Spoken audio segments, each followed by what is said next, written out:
nagkakasakit kasabay nitong pagdami ng basura. Marami ring tao ang nagkakasakit dahil sa mga mikrobyong dala ng mga basurang ito sa paligid. Dahil dito sa hindi pagsunod ng mga tao sa paghihiwalay ng mga basura.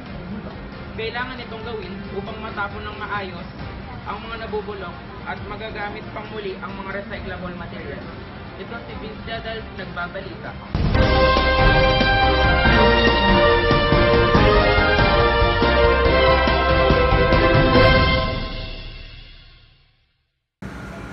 Hey, di naman importante yan. Tara na nga, kain na tayo.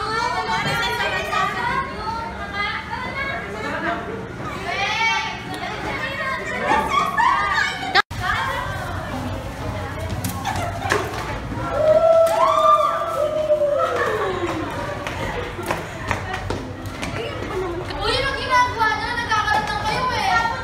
Tama na kasi yawin sa kayo eh. Kabibo! Nakakasira kayo sa kalikasan. Dumi oh! Oo nga, di ba nga nila linisin?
Isa tayo para wala